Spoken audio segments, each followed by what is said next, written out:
Assalamualaikum warahmatullahi wabarakatuh. Kembali lagi bersama saya Endah Melani. Baik, pada kesempatan kali ini kita akan bahas tentang sastra Melayu, yaitu sastra Melayu yang digayakan. Nah, sebelum itu kita harus mengetahui terlebih dahulu pengertian dari sastra lisan. Sastra lisan adalah kesusastraan yang mencakup ekspresi kesusastraan warga, suatu kebudayaan yang disebarluaskan secara turun-menurun dari mulut ke mulut. Nah, setiap daerah biasanya memiliki sastra lisan yang terus dijaga. Sastra lisan ini adalah salah satu bagian budaya yang dipelihara oleh masyarakat turun-menurun. Sastra lisan termasuk kategori tradisi lisan yang berkembang di tengah masyarakat yang menggunakan bahasa sebagai media utama, tidak terlepas dari penyampaiannya yang juga lisan, tapi disampaikan dalam sastra lisan yang hanya bentuk kesusastraan lisan. Sastra lisan ini lebih dulu muncul dari berkembang di masyarakat daripada sastra tulis.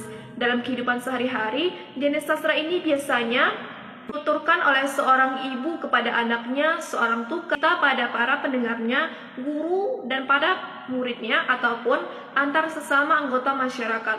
Untuk menjaga kelangsungan ke generasi, sastra ini sering disebut dengan sebagai sastra rakyat karena muncul dan berkembang di tengah kehidupan rakyat biasa. Nah, selanjutnya tentang sastra Melayu. Sastra Melayu adalah produk kreativitas manusia Melayu dengan berbagai ragam bentuk sastranya.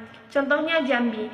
Jambi sendiri adalah sebagai salah satu kelompok subetnis Melayu di Nusantara yang terbilang cukup banyak memiliki khazanah sastra. Umumnya, sastra Melayu Jambi yang kita ketahui berasal dari periode datangnya Islam ke Nusantara, kisaran abad ke-13 sampai 16.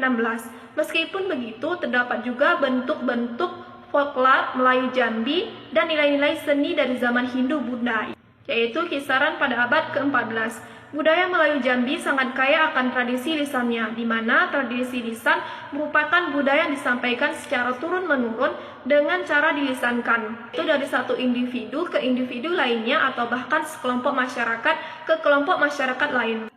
Nah, berdasarkan bentuk sastra Melayu dapat digolongkan menjadi dua bentuk, yaitu prosa dan puisi. Karya sastra prosa di kalangan keraton yang berupa tulisan atau naskah adalah hikayat, sejarah berupa tambo dan silsilah, petunjuk raja, undang-undang atau adat istiadat, obat-obatan, dan surat-surat raja. Sedangkan yang berbentuk puisi adalah syair. Kemudian karya sastra di kalangan rakyat berupa lisan adalah mite, legenda, dan dongeng. Sedangkan yang berbentuk puisi adalah pepatah petiti, pantun, seloka, teka-teki, kata adat atau kata undang, mantra, gurindam, dan lain-lain.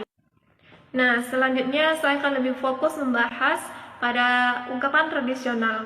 Dalam masyarakat Melayu Kampar, Provinsi Riau, tradisi tulis maupun tradisi lisan sangat penting.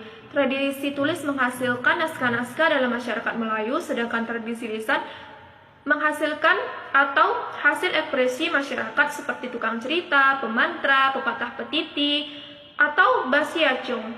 Basiacung sebagai salah satu bentuk tradisi lisan kebudayaan masyarakat suku Melayu Kampar berbentuk pertunjukan untuk menyampaikan maksud dari tujuan secara terselubung, simbolik pada saat penyelenggaraan upacara adat yang merupakan bagian yang tidak terpisahkan dalam kehidupan masyarakat adat Kampar.